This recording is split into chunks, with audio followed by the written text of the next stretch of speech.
us. Knee deep in the water somewhere, got the blue sky breeze and it don't seem fair. Only worry in the world is the tide gonna reach my chair. Sunrise, there's a fire in the sky. Never been so happy, never felt so high. And I think I might have found me my own kind of paradise.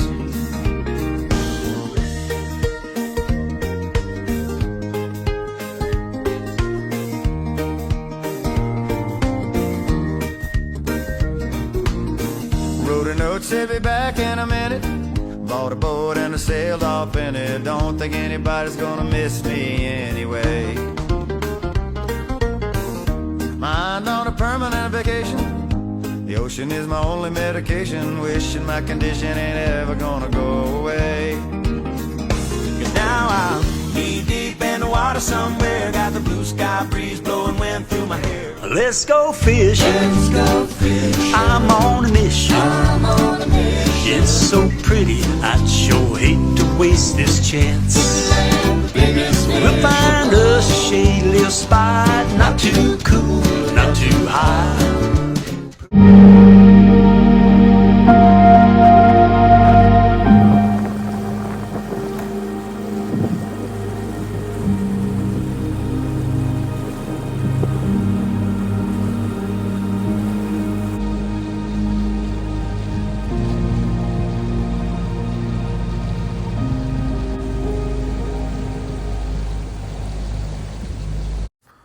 Well, another enjoyable morning this morning on Lake Okeechobee.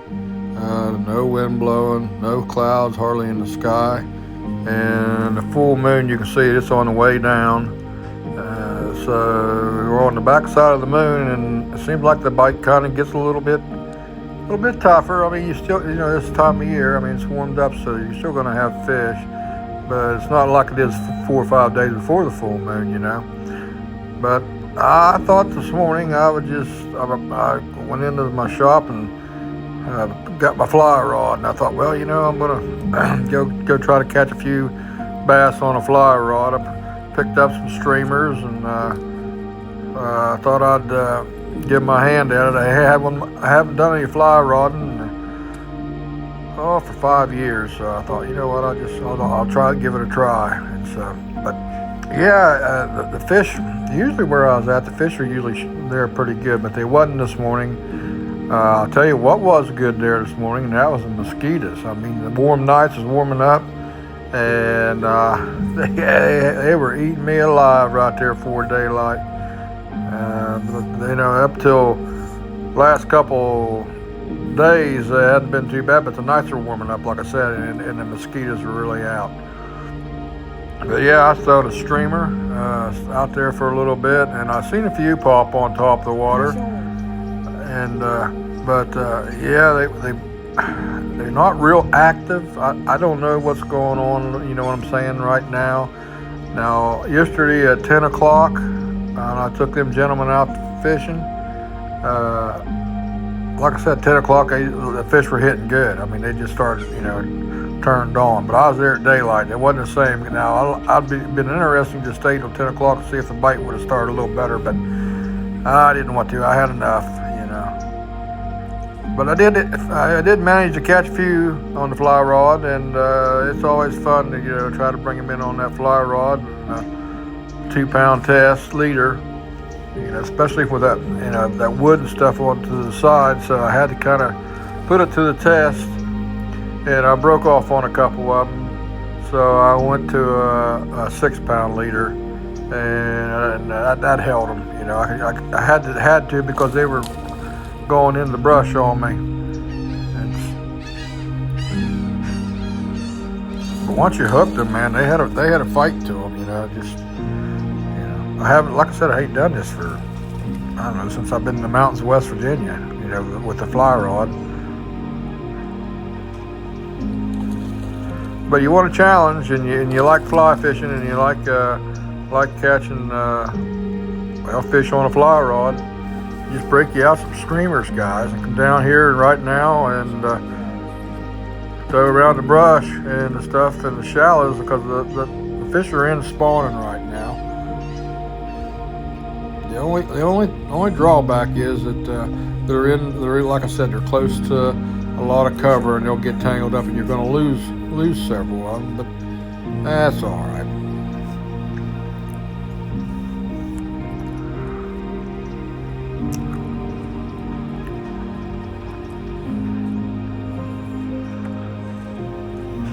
I was a little rusty on my casting, because you got to remember, you're not casting any plug cast. You're actually casting the line. I'm looking there. I should have been coming straight back by my ear and stopping there, letting it load up behind me.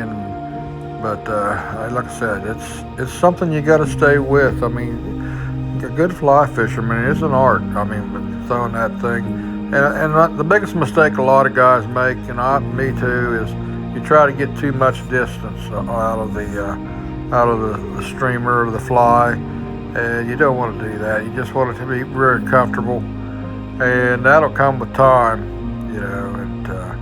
But on my behalf, I've got, you know, my shoulders and elbows and stuff are pretty, and wrists are pretty sore at all times too. At 72 years old, but that's all right. I still got to feel some on a fly rod, and that felt good.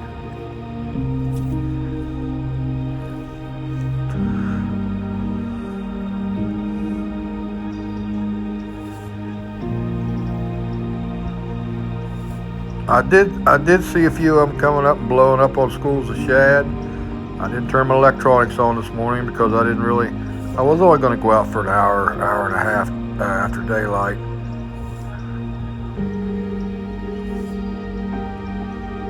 Yeah, I just threw that streamer out there, and I kind of just brought it back real slow, and there was a few of them, like I said, blowing up on top of the water, and I finally managed to get one I'm on.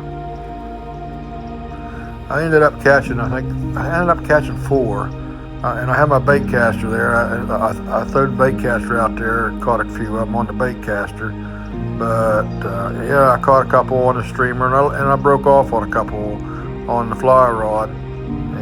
Just like I said, I tried to horse them out of the brush, and they just got wrapped around something and, you know, broke off. That's just the way it is. When you're using that real light leaders on that fly rod, you know, you're gonna break off on them. I'm using a 6-weight rod, and just I forget my what kind of fly rod or fly reel I got. It's just, you know, the fly reel, really the main thing about it is if it has a good drag on it, you know. You don't have to get real fancy on them. You can go to Bass Pro or someplace, order one off of Amazon, and you don't have to put a lot of money into it. All it does is hold the line, you know. You're not casting it. I mean, you're just holding that line.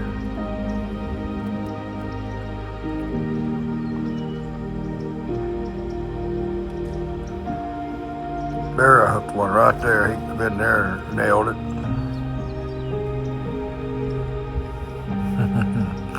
Yeah. Fight's on, guys, on a fly rod. I'll tell you that right now. Fight's on. And you want it, when you're fishing for a little bigger fish like that, you want to try to get that as quick as you can, that line on your reel, and fight it with the reel and not with just all the line out, because it just makes it a lot easier.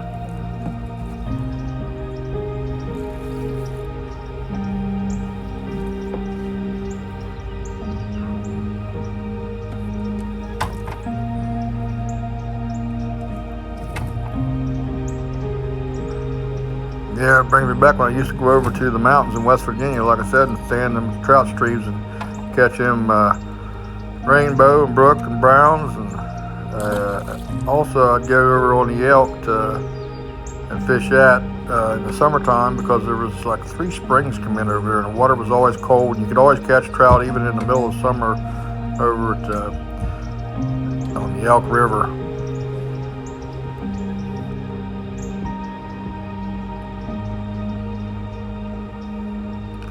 I'm kind of debating whether to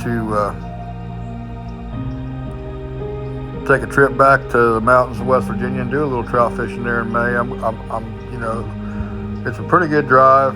I'm getting older. I just, for a week or so, that's a long way to go. But I'm kind of easing into it because I miss them old fights in them mountain streams. I was talking to my, I think it was Lonnie yesterday and Joe.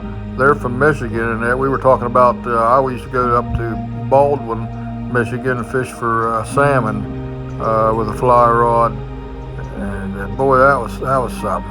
I mean, because you could just almost some places walk across the stream with all them salmon come up through there, and you'd hook one, and it'd go. If there's some people down below you, they'd just go between their legs and everything else. But it was a lot of fun. You didn't land too many of them, but the hooking. I finally realized that when you hook one of them salmon up in them streams, you don't.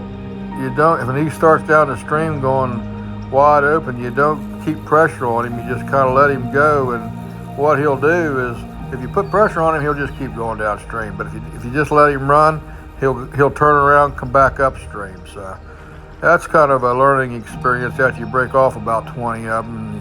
You kind of realize you can't be putting pressure on them fish when they're 20, 25 pounds, and the stream's only about 15, 20 feet wide. We tried cleaning and eating some of them up there. Boy, they were strong. I'm not a big salmon eater. But you can see that moon this morning. It was beautiful. I mean, through the trees and stuff. I kind of filmed that going in.